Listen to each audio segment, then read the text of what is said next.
다 함께 사도신경으로 우리의 신앙을 하나님 앞에 고백함으로 아침 경건회를 열겠습니다. 우리 각자가 신앙을 고백하실 때 우리의 진심을 다해 고백하시기 바랍니다. 전능하사 천지를 만드신 하나님 아버지를 내가 믿사오며 그 외아들 우리 주 예수 그리스도를 믿사오니 이는 성령으로 잉태하사 동정녀 마리아에게 나시고 본디오 빌라도에게 고난을 받으사 십자가에 못 박혀 죽으시고 장사한 지 사흘 만에 죽은 자 가운데서 다시 살아나시며 하늘에 오르사 전능하신 하나님 우편에 앉아 계시다가 저리로서 산자와 죽은 자를 심판하러 오시리라. 성령을 믿사오며 거룩한 공회와 성도가 서로 교통하는 것과 죄를 사하여 주시는 것과 몸이 다시 사는 것과 영원히 사는 것을 믿사옵나이다. 아멘.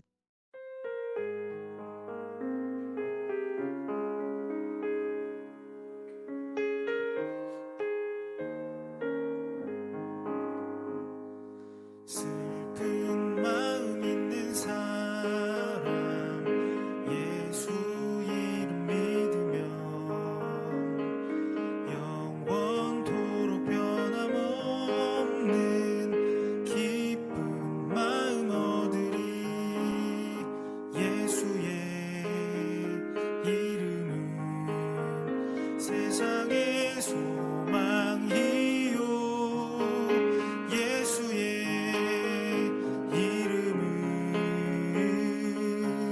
전국의 기쁨일세. 거룩하신 주의 이름 너의 방패 삼아라.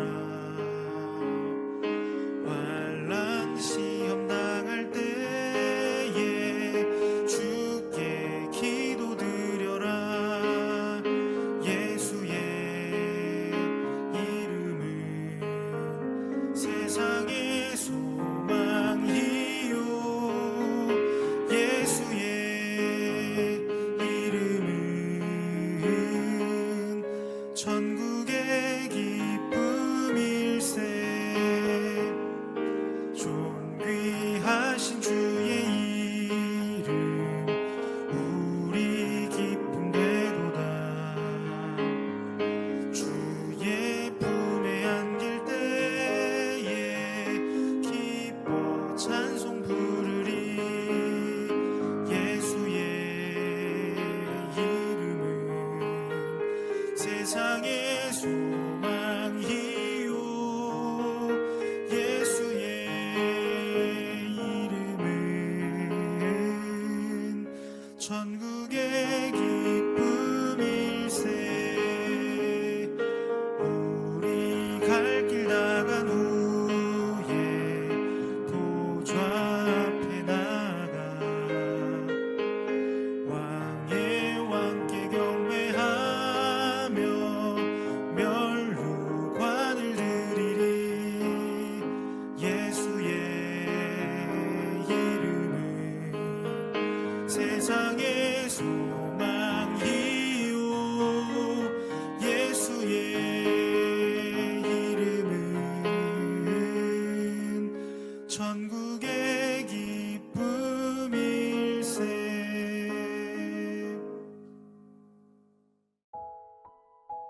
오늘 우리가 함께 나눌 말씀은 사도행전 10장 1절에서부터 8절까지 말씀입니다.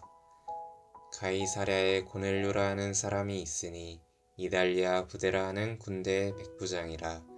그가 경건하여 온 지방과 더불어 하나님을 경외하며 백성을 많이 구제하고 하나님께 항상 기도하더니 하루는 제9시쯤 되어 환상 중에 밝히 보매 하나님의 사자가 들어와 이르되 고넬료야 하니 고넬료가 주목하여 보고 두려워 이르되 주여 무슨 일이니이까.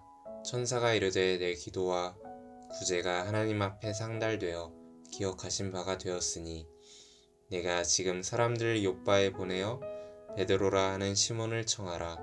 그는 무두장이 시몬의 집에 유숙하니 그 집은 해변에 있다 하더라. 마침 말하던 천사가 떠나매 고넬료가 집안 하인 둘과 부하 가운데 경건한 사람 하나를 불러 이 일을 다 이루고 욥바로 보내니라. 아멘. 오늘 사도행전 10장 1절부터 8절을 중심으로 은혜라는 주제로 함께 말씀을 나누려고 합니다. 오늘 본문에 가이사랴에 고넬료라고 하는 사람이 있었다로 이제 오늘 본문이 시작이 됩니다. 고넬료는 이달리아 부대의 백부장이었습니다. 이달리아 부대는 이탈리아 사람들로 구성된 부대였다고 알려져 있습니다. 아마도 총독 보호를 위해서 배치된 부대였던 것으로 생각이 되는데, 성경은 특별히 그가 이방인이었음에도 불구하고 고넬료에 대해 아주 후한 평가를 내립니다. 그는 경건한 사람이었고 하나님을 경외했고 사람들에게 많은 구제를 베푸는 사람으로서 늘 기도하는 사람이었다. 하여튼 최고의 평가를 내리죠. 1절, 2절입니다. 가이사랴에 고넬료라 하는 사람이 있으니 이달리아 부대라 하는 군대의 백부장이라. 그가 경건하여 온 집과 더불어 하나님을 경외하며 백성을 많이 구제하고 하나님께 항상 기도했다. 이렇게 되어 있습니다. 고넬료는 그날도 기도하고 있었습니다. 제 9시 기도 시간이었을 텐데 우리로 하면 오후 3시였죠. 우리는 여기서 조금 궁금합니다. 고넬료가 무슨 기도를 했을까? 이런 궁금증이 우리에게 있습니다. 이 부분에 대해서 조금 이따가 살피기로 하고, 그때 하나님께서 환상 중에 고넬료를 부르셨고 요빠에 있는 베드로를 모셔오라, 청하라, 이제 이렇게 나옵니다. 5절입니다. 내가 지금 사람들을 요빠에 보내어 베드로라 하는 시몬을 청하라. 이렇게. 그리고 베드로가 지금 어디 있는지를 쭉 설명을 하십니다. 고넬료는 그대로 순종을 하죠. 여기에서 이제 우리의 질문이 나오는데, 우리가 고넬료라 그러면 하나님께서 베드로를 청하라고 하실 때 왜요? 이 질문을 제일 먼저 할 겁니다. 그리고 당연히 베드로가 누군데요? 물어보겠죠. 베드로가 누굽니까? 유대인입니다. 그것도 어부 출신의 유대인입니다. 그러면 이제 고민을 하죠. 나랑 좀 안 맞는 것 같은데. 고넬료는 이탈리아 로마 사람이고 베드로는 자기의 식민지에게 속한 어부입니다. 뭔가 안 맞습니다. 그러니까 이렇게 질문하겠죠. 그 사람을 왜 모셔와야 되는데요? 우리는 이렇게 질문할 수 있습니다. 우리 질문의 대부분은 자주 왜요이기 때문입니다. 왜요? 왜 그런데요? 왜 해야 되는데요? 그게 뭔데요? 우리는 모든 거를 알고 나서 진행하고 싶습니다. 전지적 작가 시점이죠. 모든 거를 내가 알고 시작하고 싶어요. 무언가를 시키셨으면 그거 왜 해야 되는지 말해달라는 거예요. 근데 우리 답답함이 뭡니까? 하나님은 한 번에 끝까지 안 가르쳐 주신다는 사실입니다. 베드로가 오면 뭐 할 건데요? 안 가르쳐 주세요. 그냥 청하라고 하시니까 이게 이제 답답한 겁니다. 근데 오늘 본문을 보면 정작 당사자였던 고넬료는 전혀 답답한 것처럼 보이지 않습니다. 7절, 8절 우리 한 목소리로 읽겠습니다. 시작. 마침 말하던 천사가 떠나매 고넬료가 집안 하인 둘과 부하 가운데 경건한 사람 하나를 불러 이 일을 다 이루고 요빠로 보내니라. 여기에는 고민했다는 말도 없고 그냥 마침입니다. 마침. 천사가 떠나자마자 마침 사람들을 불러서 베드로에게 보냈다. 이런 말만 있습니다. 하나님께서 말씀하신 즉시 곧바로 행했다는 거죠. 고넬료는 어떻게 이렇게 별 저항 없이 하나님의 말씀에 순종할 수 있었던 걸까요? 놀랍고 정말 훌륭합니다. 근데 우리가 오늘 본문을 보면서 고넬료 진짜 훌륭하다라고 생각하는 것은 오늘 말씀을 우리가 잘못 보았기 때문입니다. 무슨 말인가 하면 오늘 본문은 하나님께서 우리에게 고넬료가 얼마나 우리보다 더 순종적이었는지, 더 훌륭한 그리스도인이었는지를 말씀하시려는 게 절대 아닙니다. 오늘 본문을 푸는 열쇠가 4절에 있습니다. 이 모든 일은 사실 4절에 나와 있는 것처럼 내 기도와 구제가 하나님 앞에 상달되어 기억하신 바 되었다로 시작되고 있다는 것을 우리가 기억해야 됩니다. 다시 말해서 하나님께서 베드로를 모셔오라고 하신 이유는 고넬료의 기도 때문이었다는 겁니다. 고넬료의 기도가 상달되어 시작된 일이라는 거죠. 자, 그래서 고넬료는 특별히 질문할 이유가 없었던 겁니다. 왜요? 자기가 기도한 내용이었으니까. 그러면 고넬료는 무슨 기도를 했을까? 아까 이제 이게 궁금했다 말씀을 드렸는데 무슨 기도했을까? 고넬료가 궁금하다고 말씀을 드렸는데요. 고넬료 무슨 기도를 했을까요? 고넬료가 기도한 내용에 대해서 우리가 충분히 쉽게 추측할 수가 있습니다. 그것도 정확한 추측이 가능합니다. 나중에 베드로가 와서 고넬료에게 행한 일들을 보면 고넬료가 무엇을 기도했는지 우리는 알 수 있습니다. 베드로는 고넬료에게 복음을 전하고 예수님의 이름으로 세례를 줍니다. 근데 그게 그냥 자연스러운 일은 아니었습니다. 여기에도 복잡한 과정이 있습니다. 이방인들에게도 복음이 전해져야 된다는 내용을, 그런 내용의 환상을 3번이나 보여주신 이후에야 베드로가 하나님의 말씀을 알아들었죠. 그래서 베드로는 고넬료가 이방인이었음에도 불구하고 고넬료에게 가고 그와 함께 교제를 하고 고넬료와 그 가족들에게 예수님의 이름으로 세례를 베풉니다. 근데 그 모든 그것의 시작이 무엇이었다고요? 4절에 나오는 고넬료의 기도의 응답으로서 이 모든 일이 이루어졌다는 것이죠. 그러니까 고넬료가 기도했던 내용, 기도가 무엇일까요? 고넬료의 고민은 딱 하나였습니다. 주님, 내가 예수님을 믿을 자격이 됩니까? 라는 거였죠. 고넬료는 복음을 들었어요. 어떻게 들었는지 모르겠지만 복음을 들었고 특별히 유대인들로부터 복음을 들은 게 분명해요. 그러면서 자기 속에 시작된 한 가지 고민, 내가 예수님을 믿고 싶은데 과연 내가 예수를 믿을 수 있는 사람인가에 대한 깊은 고민이 시작된 겁니다. 그래서 그날도 그거에 대한 고민으로 하나님께 기도를 했던 것이죠. 주님, 내가 이런 사람인데, 나 유대인도 아니고 이방인인데, 그것도 이스라엘을 식민지로 삼은 로마의 총독을 지키는 군인인데 나 같은 사람도 예수님을 믿을 수 있습니까? 나에게도 은혜를 주신다면 내가 하나님을 믿는 사람으로 진짜 한번 살아보겠습니다. 이런 기도했을 겁니다. 그리고 하나님께서는 그 기도에 대한 응답으로 베드로를 보내시는 겁니다. 우리도 늘 그 기도를 합니다. 우리가 가진 매일의 마음이 바로 그겁니다.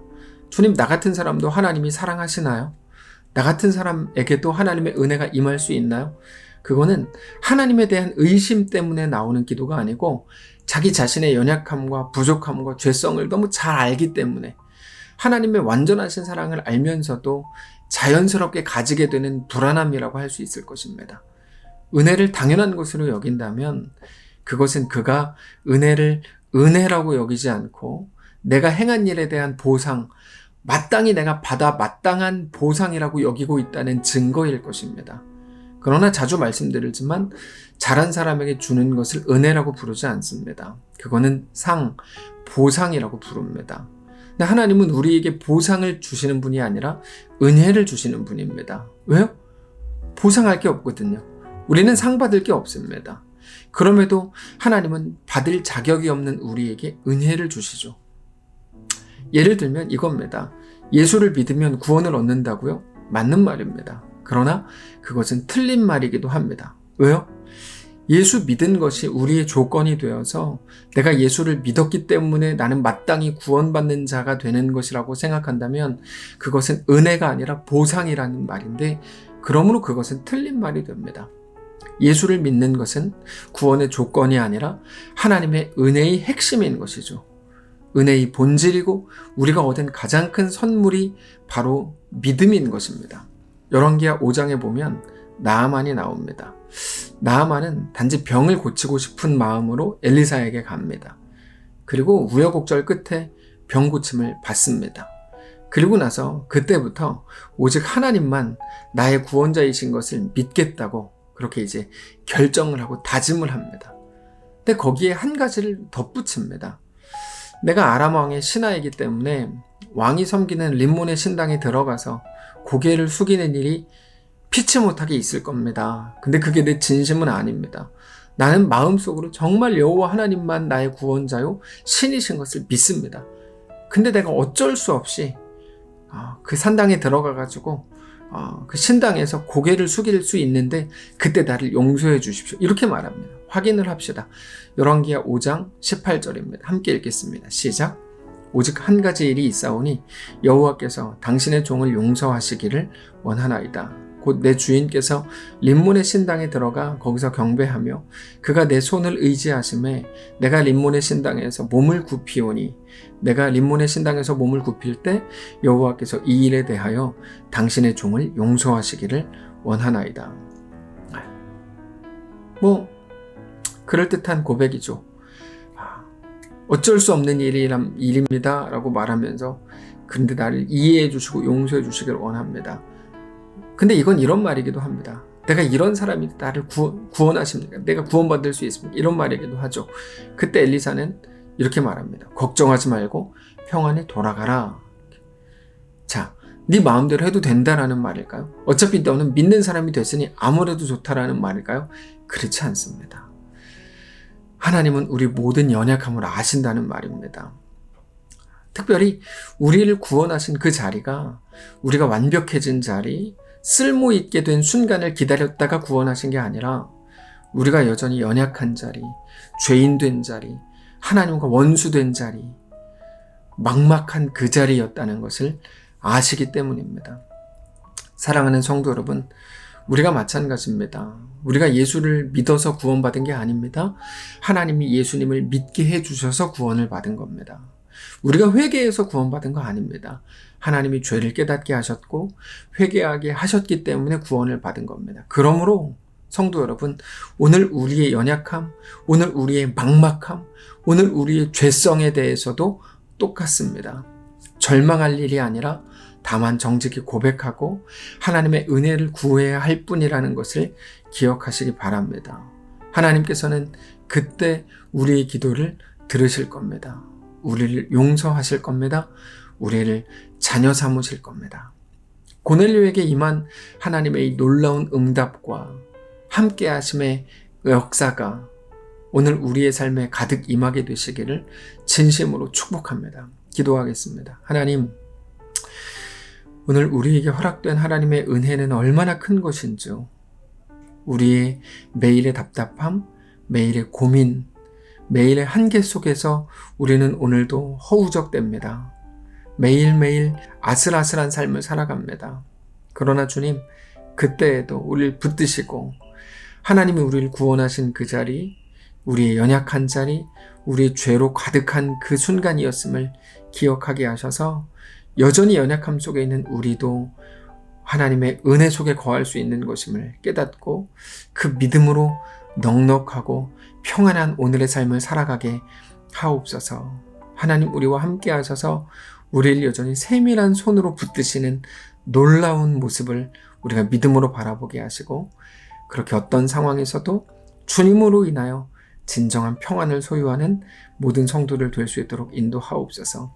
다만 오늘 여전히 긴급한 기도 제목들을 가지고 있는 성도들 찾아가셔서 위로하시고 붙드시고 하나님의 놀라운 은혜의 손길로 어루만져 주셔서 그 속에서 건짐을 받고 하나님과 믿음으로 동행하는 승리하는 날 되게 하옵소서. 감사드리며 살아계신 예수님의 이름으로 기도합니다. 아멘. 자, 이 시간에 각자의 자리에서 오늘 말씀을 기억하면서 각자의 자리, 막막한 자리, 연약한 자리, 부족한 자리에서 하나님의 은혜를 구하고 하나님의 도우심을 힘입는 귀하고 복된 성도들 되시기를 바랍니다. 축복합니다.